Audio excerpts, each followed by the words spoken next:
To welcome you all to Dwight Chapel. This event, I should say, is sponsored by the Belchertown Historical Association, and I do want to read the names of the hard workers who are part of that council. Cliff McCarthy, Shelley Shattuck, Michael Carolyn, Elizabeth Poles, Allegra Giovanni, and Marianne Brennan. And so grateful to all the work you did, and so glad that you can make use of this property and remind us that Dwight is more than just an asterisk in history. As you know, we started, I was here, started meeting in that part. This didn't exist, and that was 1981, and the organ in the back was our organ. And there used to be complaints. People said, why do the hymns all drag so much?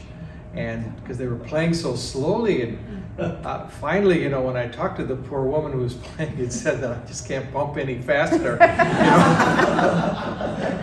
But she said my calves are getting stronger, so that was a good thing. But we love this place. We're still using it, and as it grew, we had to move. So now we're down the road about a mile, and we're so grateful for God's blessings.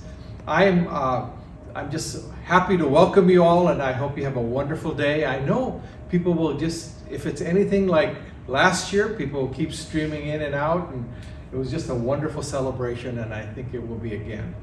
So with that, I'm going to turn it over to Mr. Tom Cobb.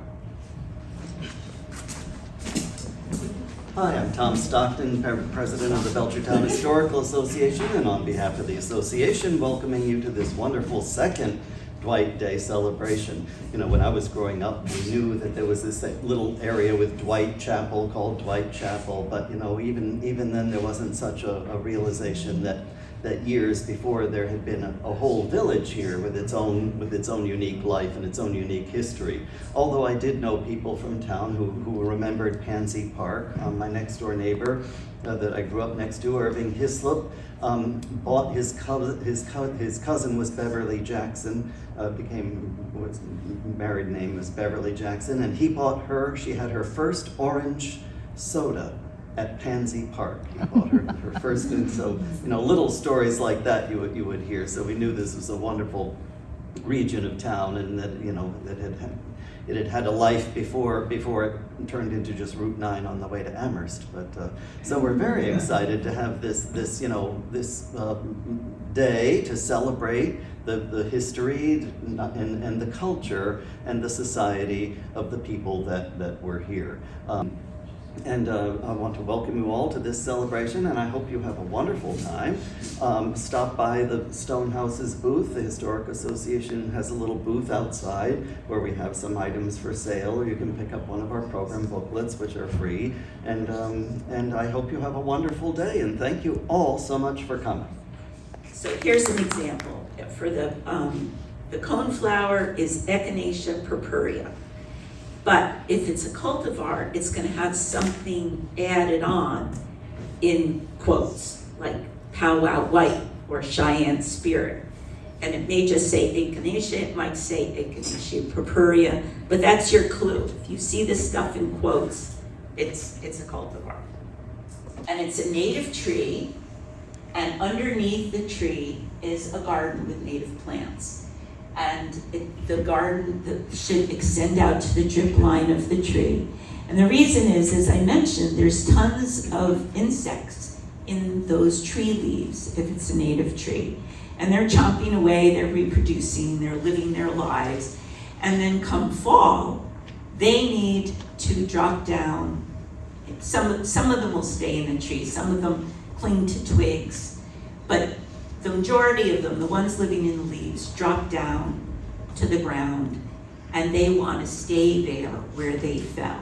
So here's a situation where you can leave the leaves, you plant the understory, should be all native plants, and those critters can then live through the winter and emerge again in the spring and continue their life cycle.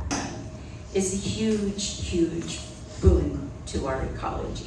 This is like this is the answer, if we can do more and more of this. So here, this afternoon, or this morning, we have two very special guests. One you'll be very familiar with, and the other perhaps not quite so much. But the author Josiah Holland was born in 1819 here at Dwight, just down the road a little bit, near Hop Brook. And if you're wondering where Hop Brook is, if you go up Holland Glen and you go up to the waterfall, that's Hop Brook. So it flows all the way down. So you may be surprised to hear that JG, that's what his closest friends call him, JG sold more books in his lifetime than Mark Twain did. He also published the oldest work of literature by an African American, and he was a fixture in the area as an associate editor for the Springfield Republican. I'm just amazed at the amount of brilliance and expertise that was here in the Dwight area years and years ago, just from the talk that Elizabeth gave about Lafayette and his pansies and selling all those flowers. And now we have Holland here, who's in our own backyard. He also was very good friends. He and his wife were very good friends with someone that we certainly are familiar with, which was the poet Emily Dickinson. And Emily Dickinson wrote many, many letters over 30 years to the Holland family. They had a very close relationship. So this morning, what folks are going to do is they're going to do a little bit about some of those letters, at least over 90. We're not doing all 90. But taking some of those letters to show the relationship that was held between these two very, very special people. Now, just to let you know who they really are, Dwight is Dwight resident. Yeah, is a resident of, that's Michael Carolyn, and he taught writing and literature at Clark University for 13 years before returning to journalism, much of it being history. And here's a little known fact. Among his publications are the Wikipedia pages. You know, when you go on Wikipedia and you say to yourself, where does this stuff come from? Well, right here, the Wikipedia pages for both J.G. Holland and the village of Dwight. So, yes. And Anne Lanham, she teaches English, theater, and film studies at Hopkins Academy, and she also does reenactments, most recently with the Green Valley Homestead Group, and she was also at Lawrence Memorial Hall with the Marquis de Lafayette, who came to us from Colonial Williamsburg to celebrate his arrival in Belchertown. So we're very pleased to have such excellent folks among us, and I'll just turn it over to you folks.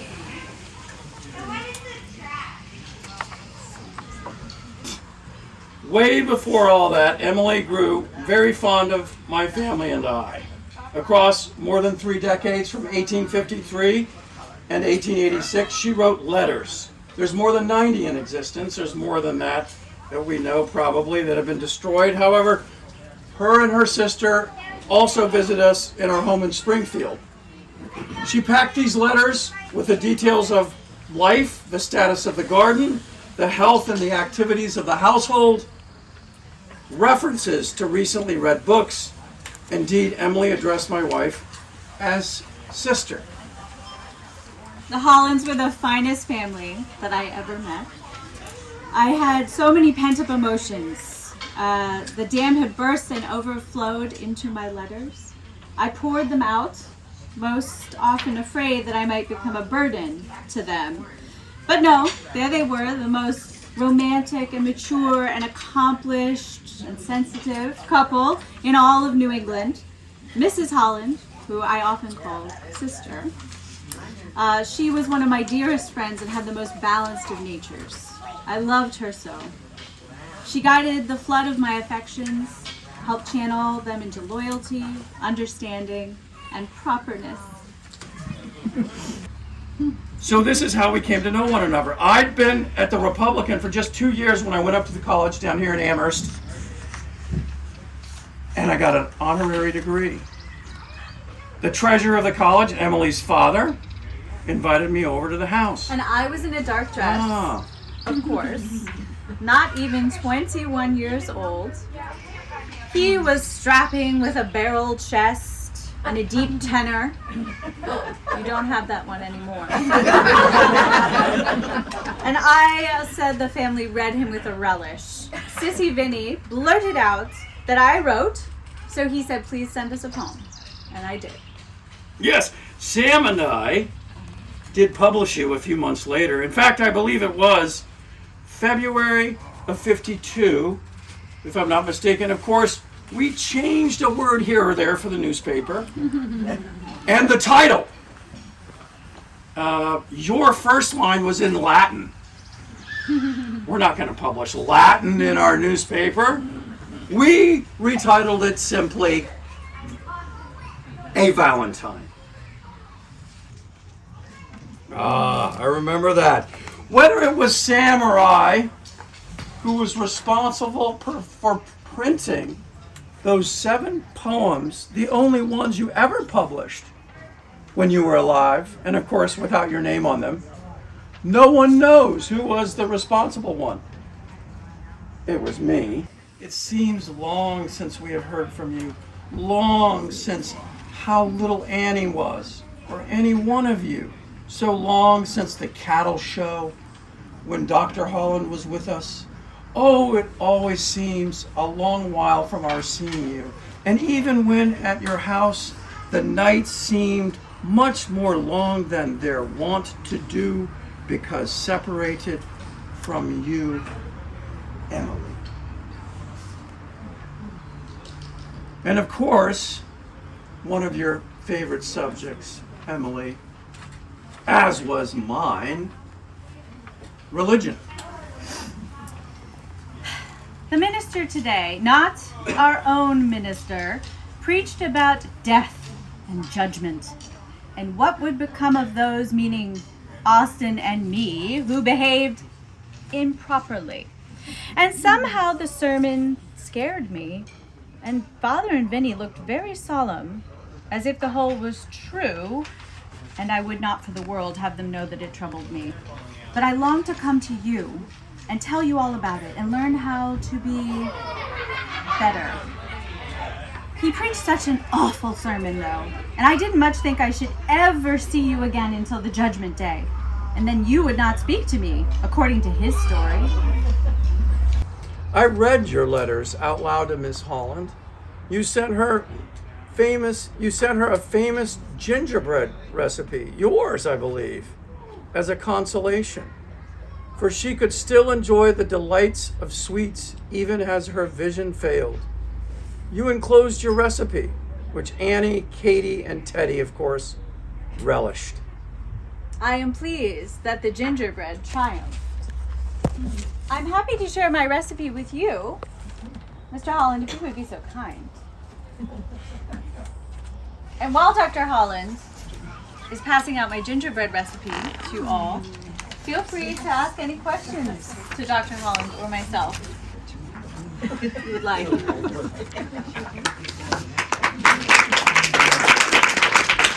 we're not done. This is a break.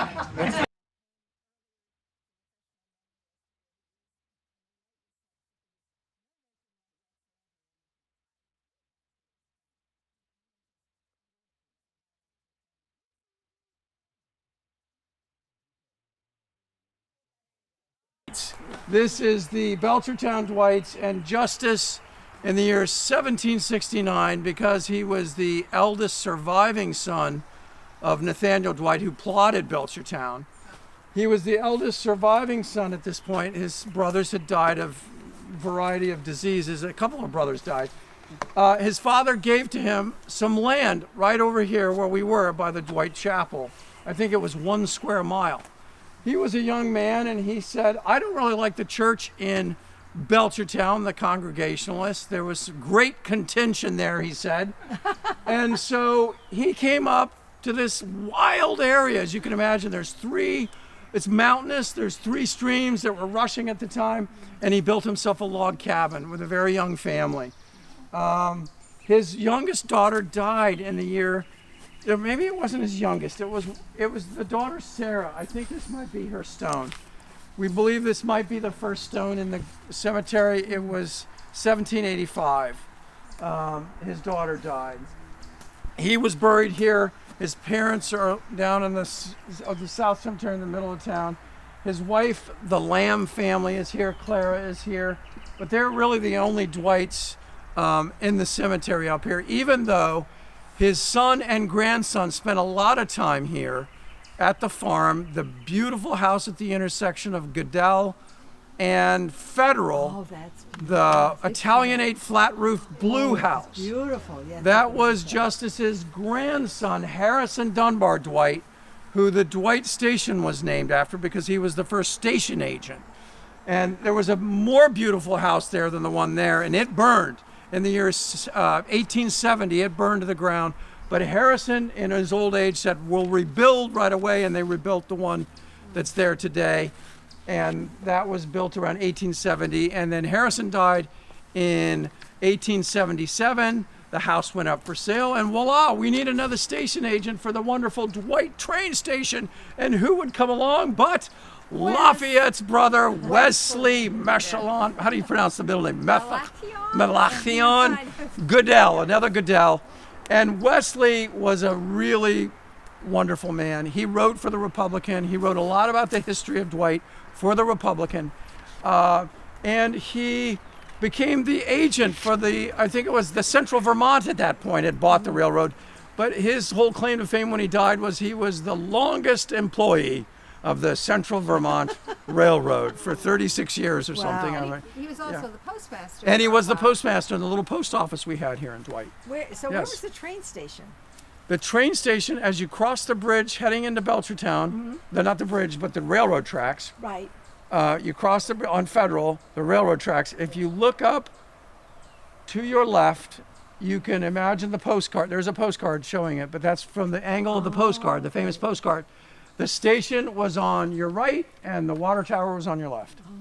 And then later, the Pansy Park station would have been on your left. That's when you're going. Became the Pansy Yeah. Park. That's when you just get off Route 9 heading So into Belchertown. there were It's on the two left up on the hill. train stations across Not the that, track. it's all on Two separate tracks.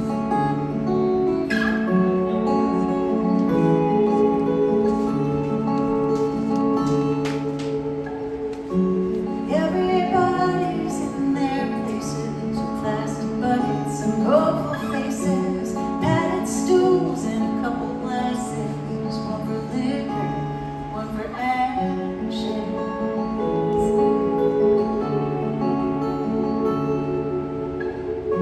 It's nickel slots and blackjack tables, saggy jeans and phony sables, sirens whine as the nickels fall.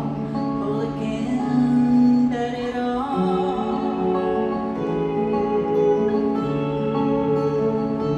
And then hit it big, hit it fast. It's in your blood, the die is cast. Drop a dollar, drop a dime. You're an urban 49er, sweet civilian silver miner.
spots